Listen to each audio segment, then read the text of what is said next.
Welcome to Franchise Focus. I'm Laura Blackmore, your host, and a franchise consultant with over a decade experience in franchising.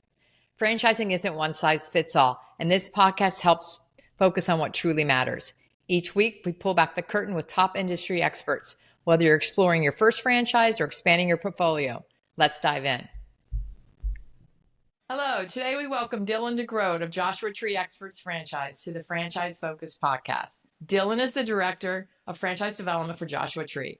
And Joshua Tree Experts is a franchise that focuses on three offerings: tree care, lawn care, and pest control, outdoor pest control, which includes mosquitoes and ticks. I mean, you're getting more than three services in one franchise. The founder of Joshua Tree is Joshua Malik, who has over 30 years of experience in arboriculture and 18 years as a business owner. Welcome, Dylan, and tell us about your unique history with Joshua Tree. You started in the operations, is that correct? Yes. And first, I just want to say thank you so much, Laura, for having me on here. I'm really excited to get to talk to you and, talk to some potential candidates who might be in the mix and looking to change their lives and start their own business.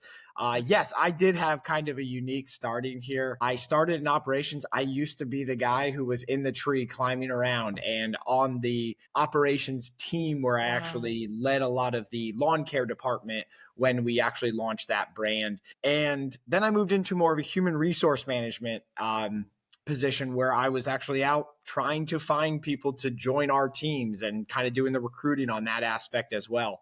I was very fortunate enough to take over the franchise development just about 2 years ago now, which, wow, time flies by. When you're having fun, right?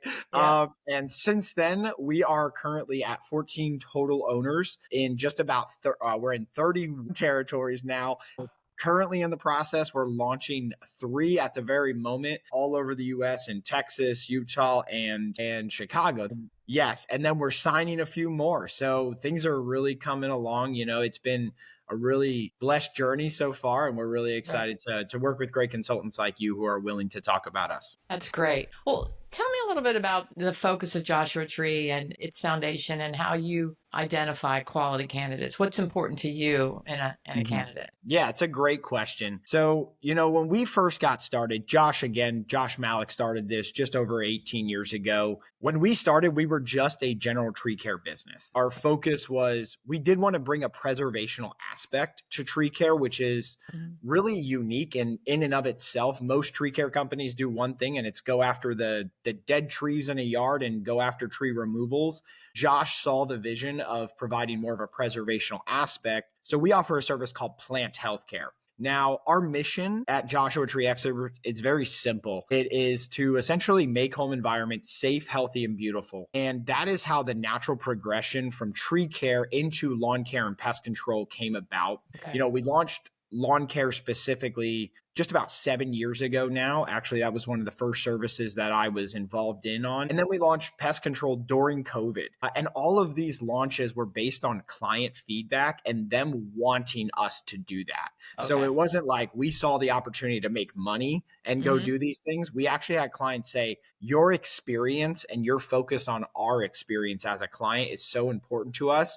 Right. Can you do these other things for me? So that's a little bit, as far as like a 30,000 foot view, like what is important to Joshua Tree. I would say, our franchisees, they focus on really 3 things. It's LMA, right? So if you're familiar with the EOS model, the entrepreneurial operating system, it's leadership, management, and accountability. We lead people, we manage processes and procedures, and we hold ourselves and other people accountable.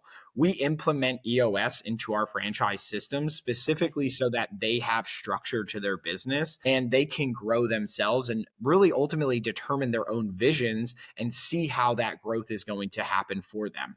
If I always look back to say, right now, who are the owners that are absolutely dominating in this field right now and who really taking this thing to the next level and building their own success? It's those who have experience in sales. We're talking like sales manager, director of sales. Sales cures a lot of wounds. And whether you're the one doing the sales or developing somebody who is following the sales process, that is going to be very important. So business development is also another field that we find many of our owners come from. Another one is actually engineering. I know that sounds super weird and that doesn't make sense, but engineers are typically very accustomed to large equipment. Obviously, one of the biggest assets that we have and the way that we operate is off of that type of equipment. So they feel comfortable with that. They're able to understand and analyze if something's working properly. So, it takes out some of that concern for them, because we can teach them all about Joshua Tree. We can teach them how to run a successful tree care, lawn care, pest control company. But it's those little things that them coming in with that experience, it really helps elevate them into the operations and understanding, the total sphere as a company. So yeah, sales, business development, and operations, those are where our what I would say our top owners are coming from currently. Gotcha.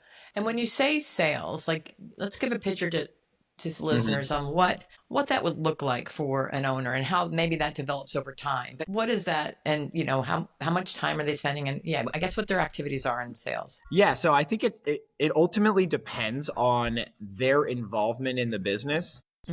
If we have one thing that's very unique about us is we actually allow our owners to learn how to do the sales themselves. Okay. What we're looking for is experience in following a sales process. One thing that we do that's actually pretty unique, we are not a bidding company. We don't just go out, complete a bid for a client and say, see you later. We have a defined sales process for a client. And, we have a follow-up process. We have how we sell the service. And that's what makes us so successful in actually completing sales. So as long as a owner is comfortable, knows how to follow a sales process, we can teach them the arboriculture aspects. We start very basic and then we build from there, but we can teach them those basic practices to go out and actually sell the products and services themselves. Now, a lot of owners have chosen to actually hire somebody with the experience of tree care. So they're hiring what's called an ISA certified arborist. So the ISA is the International Society of Arboriculture. This is an individual who has a direct certification from them. Our goal as the franchisor and the franchisee is to train them how to follow our sales process. So they don't necessarily have to learn the tree aspect. So their learning curve is much faster because they're just learning how we're more effective on sales. So it depends on how the owner is going to be involved. But again, many of our owners are seeing that positive benefit. Obviously, there is a dollar value attached to that person. You're going to be paying them. That means that your bottom line might not be as glorified in that first year if you're not giving yourself that salary or you're having somebody do the sales for you. But what we're seeing is that the owners who are electing to take on that person are having anywhere from a 30 to 40% more higher top line. So that in and of itself, they're paying for themselves. But on top of that, you're getting more top line revenue because those individuals, again, they don't have that learning curve of having to understand the tree aspect. Now we just had to teach them how to do the sales. How are we effective on that portion? Is that one person? Are you going in typically for tree service and then later on adding on the lawn and the pest control, or how does that typically roll out? Yeah, that's exactly right. So we launched the businesses specifically. So there's kind of two sides to that. It's how the franchisee is experiencing it and then how the actual clients out on the field are experiencing it. Yeah. So from the franchisee perspective, we do not launch all services at once. It is a lot to take in. It is 3 different businesses. It truly can be, and it truly, there are separate franchises out there who do everything we do. Yeah. So we kind of roll these things out in the order that makes the most sense. We like to say that general tree care is going to keep the lights on. General tree care is what's going to happen 12 months out of the year, no matter where you are in the country. And it is going to bring high revenue. But the profits aren't as great in tree revenue as they are in the spray services. So our goal is to let's build the backbone of the business, the one that the system that's going to keep the lights on at all times, no matter where you are. Then let's add those additional service lines in that business to then make money. Right. With that being said, we start with general tree care and plant health care. So we're focused on tree preservation. We also do removals. I think that gets misconstrued sometimes because we actually do that. We are able to do those large removals, but we want to focus marketing and we want to focus on trying to retain clients in a preservational aspect. Oh, Typically in the following season or the following year, that is when we're launching the lawn care and the pest control aspects of the business. Now with us, that's something that's different is there's no additional purchase that a franchisee needs to make with us. Once hmm you become a franchisee, you have access to all these systems. The only additional investment for lawn care and pest control is just the investment into the equipment, which is nice because this is only like a $30,000 to $80,000 investment, just depending on the size of trucks you're getting. But okay. we launched lawn care and pest control together because they're such simple service lines. They're so similar in how we schedule them, how we sell them, how we operate them, that we can do that at the same time.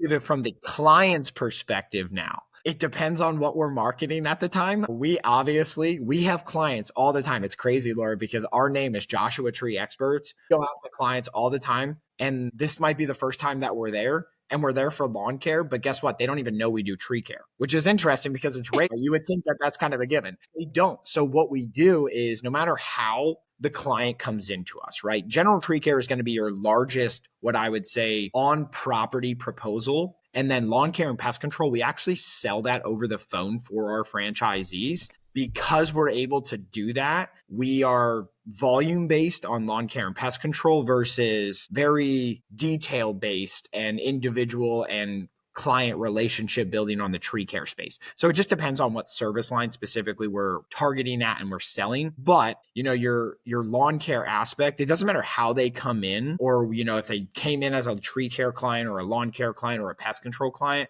we have certain campaigns in our system that we drip in these other services to start talking about, if they came in on tree care on a proposal, whether they accept it or not, in 2 to 3 weeks, they're going to get, a text or email campaign in regards to lawn care. We're going to be throwing out information about this time of year. We have this pest that's really invading, this All type right. of tree species.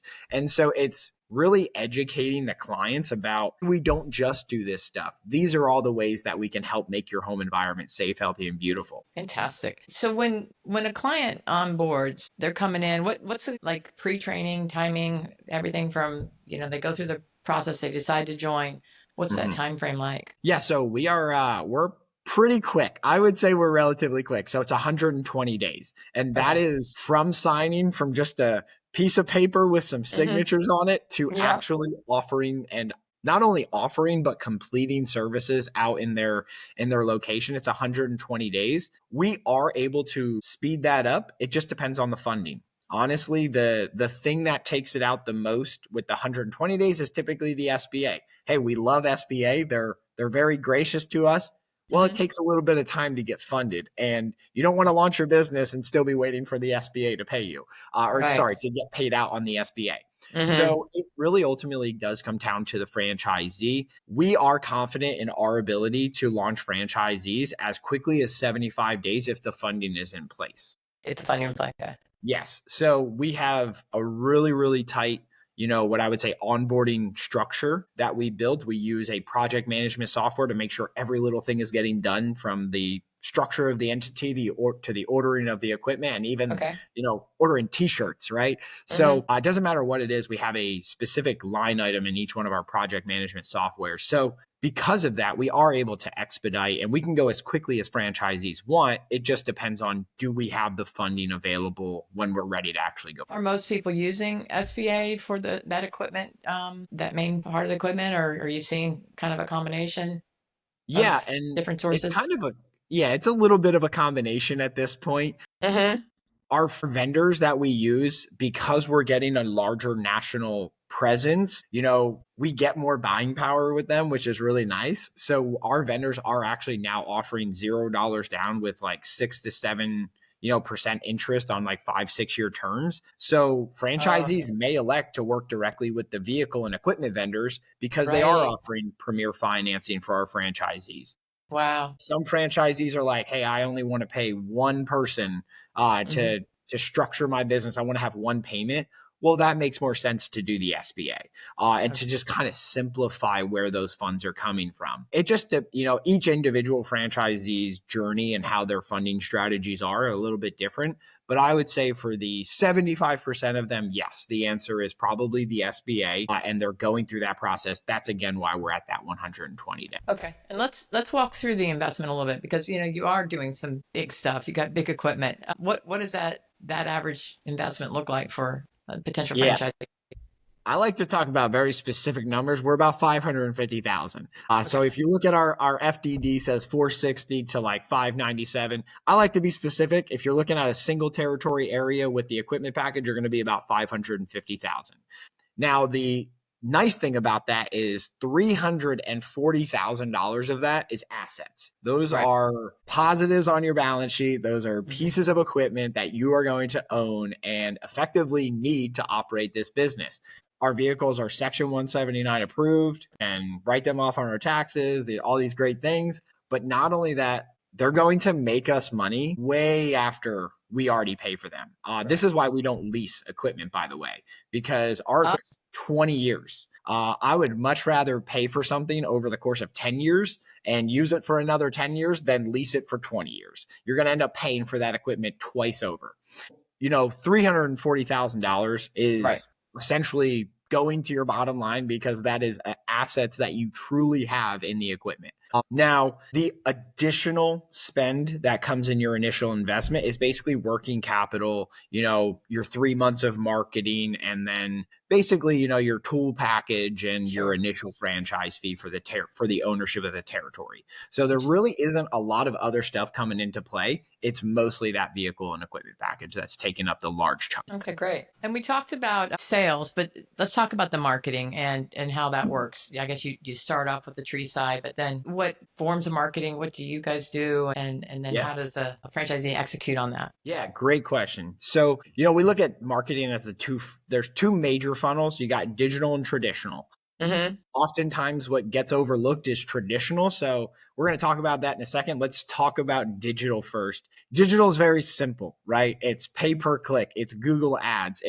There's nothing super fancy going on. We have the vendors who manage all of that stuff. We connect our franchisees directly with the vendors. I like to say that we're not going to do your marketing for you. You're going to work with the vendors who are going to do it. So franchisees ultimately have an opportunity to save money if they have the ability and the knowledge to do those kinds of things themselves. We can show them the keywords. We can show them how to build those out. We can show them how to build all the back end operations for it, but it just comes down to whether they want to manage that fund or not. Most people don't. Most people just want to pay somebody to do that small management fee. Let you handle this. I'm just going to give you the money to effectively do it. Right. Also on the digital side, we're very big proponents of owning your socials. So all of our franchisees, we will set up their socials. We will even post on their socials for the first few months to get them kind of up and going. Mm-hmm. But the franchisees who are doing the best in their operating areas are really taking ownership of that and building a presence in their community. Okay. So kind of being that one-stop shop for your clients in your area, talking a lot, building a community of people and followers that ultimately want to hear your story. So make your story personalized and ultimately talk about your story on those pages, whether it's Instagram, LinkedIn, Facebook, whatever it is. Make a pulse to where you are posting something at least once a week. Now, so that's kind of the digital side. It's very basic, right? Everybody does the exact same thing on digital. Mm-hmm. Where we're a little bit different and what works very, very well is every door direct mail. Now, whenever I talk about this in a traditional aspect, most people are like, Dylan, I get those sheets in all the time in the mail. And you know what I do is I take it and I throw it away. And I'm like, well, that's great. But there's a large percentage of people who aren't doing that. Mm-hmm. And frankly, don't think of yourself as the always being the client, because there are other people out there who actually look at that piece of paper and they say, you know what? I do have a tree in the backyard that I need someone to come look at. I'm going to give this company a call. You know why I like that, Laura, and why our ROI is so much higher on every door direct mail? I am now the only tree provider that individual is even considering. They go to Google. They're going to type in tree care near me. 5 most popular tree companies in the area are going to pop up on that. Now I'm competing against all 5 of them. And in every door mail aspect, I'm the only company that person is even considering for their tree care needs. So that is what we love about it. And honestly, it shows. A large majority of our franchisees are using Every Door Direct Mail, whether again, it's through a vendor that can do it for them, or they're doing the legwork themselves and, sending those out. Again, we show our franchisees the avenues. We train them how to effectively use those avenues. And then we even take it another step further and build out their marketing calendar with them. Now, that's an organic document, right? So we understand, hey, in this month, we're going to spend this much in this specific avenue. Well, a month might go by and we're like, hey, that avenue is actually a little bit more attractive now. We're getting a lot more attention. Let's funnel a little bit more money. So that's an organic document that does change in that aspect. But we help our franchisees build that out. So they're not guessing, on the first of the month, oh, how am I going to spend my marketing, this month or next month? We've already got that all built out. And we've all kind of agreed upon it. So, and I imagine when you're doing, at least in my area, when anybody's getting tree work done, there's neighbors are just running to the tree. Can you come over and do an estimate here? Can you do an estimate? That happens a lot in my area. I don't know if you guys are seeing that with your franchisees when they're doing tree work. It sure does. Yes, absolutely. And it's funny because oftentimes when we have like our confirmation days specifically, we'll be out on job sites just watching the crews work, kind of explaining their processes. And other homeowners will come up and the franchisees are like, is it really like sometimes that will just happen? And I'm like, absolutely. Yes.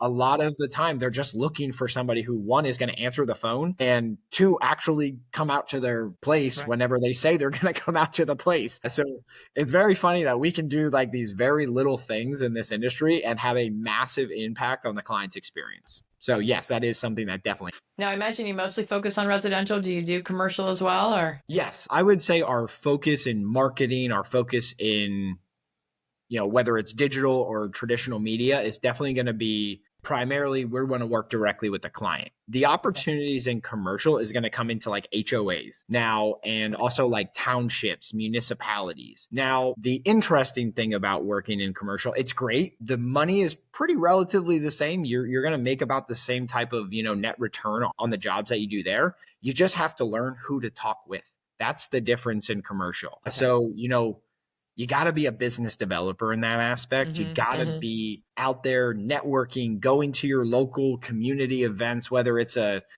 trade show or it's a, some chamber of commerce event that they got going on, some gala. You have to be involving yourself in your community in that aspect to gain that attention and to even figure out who the right person is to talk to get on that bids list. So that is something actually when we go to launch procedures, we do that effectively with our franchisees for like the first week of launch. We're actually, if we completed our leads for the day or something like that, let's say we've already seen 5 appointments. Hey, we got a couple extra hours in the day. Let's go check out the 2 closest HOAs and just kind of poke around. Let's bring them some donuts and see if we can figure out who the right person to talk to is. So those are some like little things that we'll do with our franchisees just to get them introduced and comfortable with kind of feeling uncomfortable and just kind of going in and popping in and trying to meet people.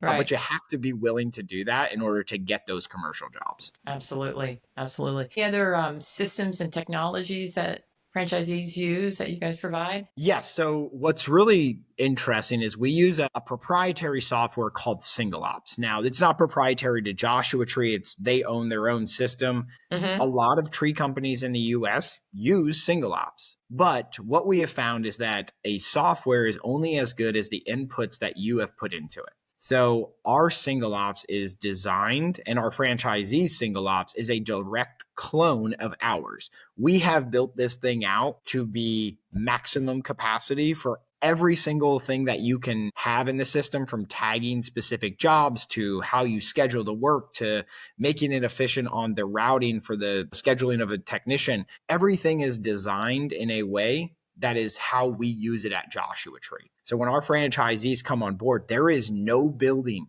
that they have to do. They get a direct replica of our system, and they can start using it. Oh, nice. Yeah. Nice. Yeah.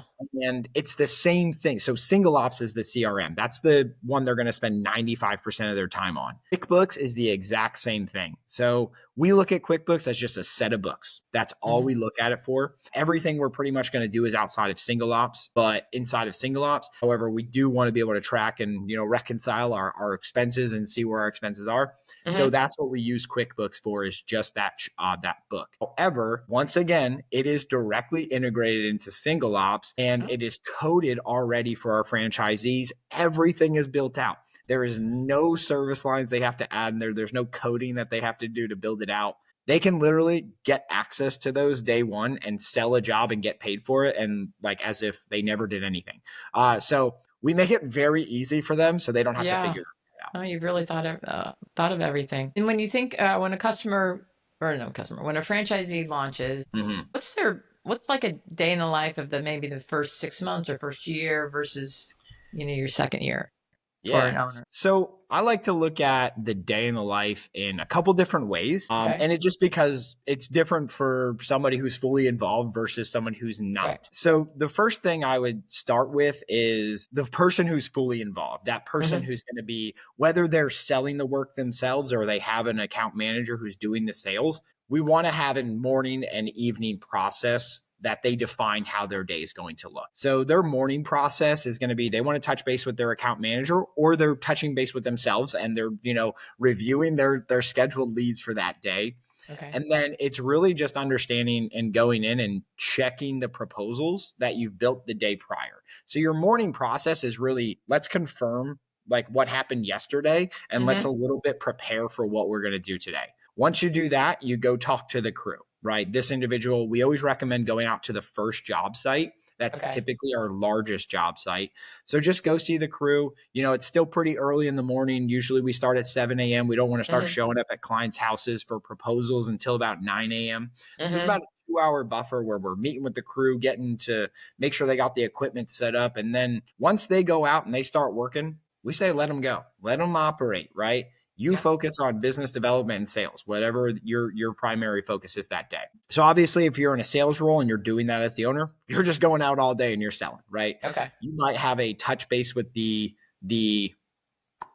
crew at the end of the day, to, hey, touching base with your crew leader. How did things go? Verifying the work was completed in Single Ops. You can go in and just complete that work for the day.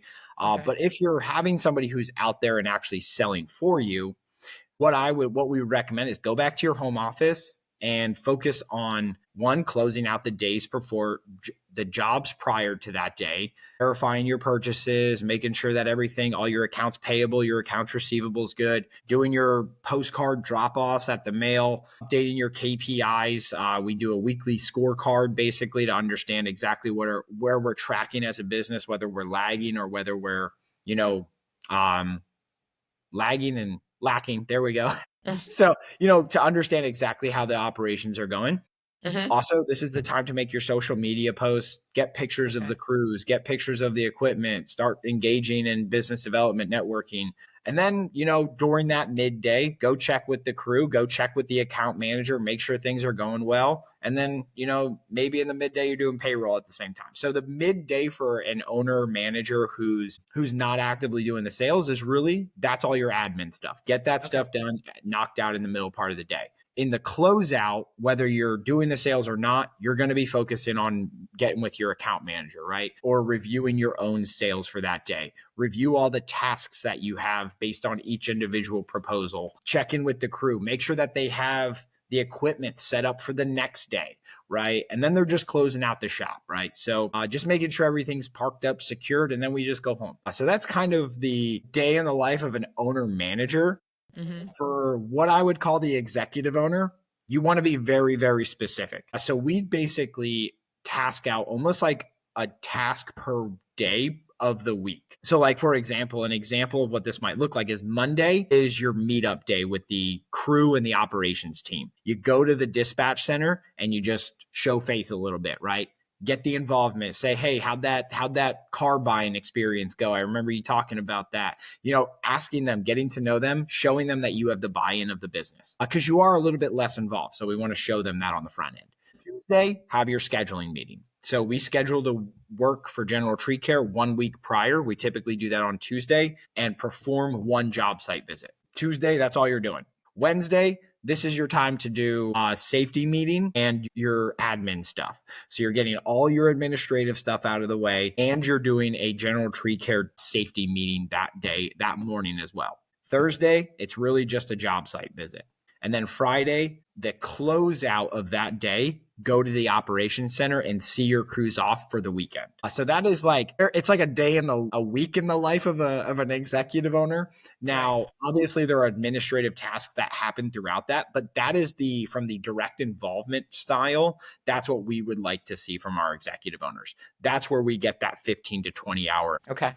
Do you do services on Saturdays, or is that up to the franchisee? Or up to the franchisee? And ultimately what it depends on is, we do like to, one of our core values is work hard, play hard. We value other people's time. We value, work-life balance. Yeah. But if it rained on Tuesday and we need to make up work, and let's put it this way, if I'm a crew leader and I have a small young family and my family ability to put food on the table depends on me being able to work for Joshua Tree, I want to work on Saturdays, right? I need that money to effectively be able to help my family. So not only are you going to be helping out your bottom line, you're also helping out those people who depend on you to supply work. So we always recommend, if you have a rain day or something like that, but at the end of the day, Saturdays are always optional, right? We have franchisees who do like stump grinding services on Saturdays, make it really easy on the guys. It's still getting time and a half, but it's just like catch-up work, not necessarily these large, massive jobs. Gotcha. And in terms of, I just completely lost my train of thought. Wow. Sorry. Yes, the employees. Are they typically contract? Are they employees? How do you pay them? If you can't go, if it's raining, how does that work? Yeah. So they're all W-2 hourly. In production, they're always going to be hourly. Now, where we will have like a salaried employee is anybody in sales or leadership or management in that aspect. Those individuals are also commission based. So sales mean more sales equal more money in their pocket as well, which incentivizes them to sell. With that being said, yes, everybody is going to be W-2 and working for your business. Now, we will have contractors that we outsource to, such as like crane operations if we have a large tree removal, or we may have like a log truck. That's a very specific truck that takes very large and almost tree trunks the entire truck. Right. So those types of individuals, really, the way I like to think about it is you're going to sub out somebody who has equipment that you don't have. That's your sub outs. Other than that, everybody is going to be Joshua Tree experts. Okay, great. Any other important aspects or about Joshua Tree that you want to share? I think at the end of the day, you have to want to be a little bit of a pioneer to work with us. You have to see yourself as that. We are young as a franchise still. Right. We don't have 200 locations up and running. We may act like it, but we sure don't yet. And I say yet because we will at some point. And so I do say, if you're an individual who enjoys being a part of a system that is growing and is willing to improve and adapt, that is something that we are willing to do. If you like being a part of that, if you like being a part of that growth, and you just want to get out from a desk and you want to go back outside and enjoy your life, this might be a good opportunity for you. I'd love to chat.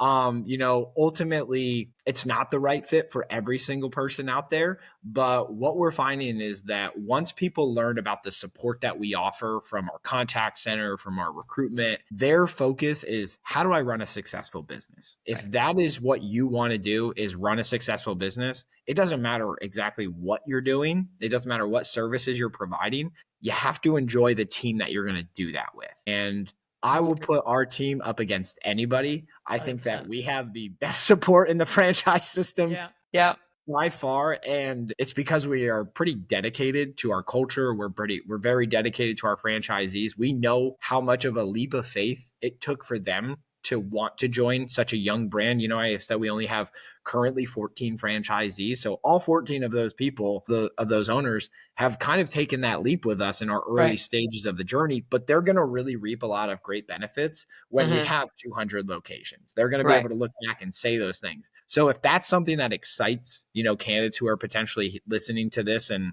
I think you should definitely, at least at the very minimum, have a conversation with us. Right. But No, you're that's what growing I think that's, responsibly. That's really yeah. important. You've built out all these systems with your, prior to even your 14, right? And you're Mhm. growing responsibly. And I always talk to my candidates too about the culture. The culture is critical. And Mhm. that's why I wanted to have you as one of my early podcasts, because your culture is fantastic. And I know the support is incredible. So, but it's a fit, and you are not looking to sell someone if it's not the right fit, which it makes me comfortable too for candidates. So Yes. yeah, no, I appreciate it. I appreciate your time. This has been great. Yes. Well, thank you, Laura. Yeah, Seriously, it's been such a pleasure to be able to, sit here and chat with you. Looking forward, maybe we'll do a couple more of these in the future. And I absolutely. really, really appreciate it. And thank you so much for all of the support that you've shown us throughout these past few years. Absolutely.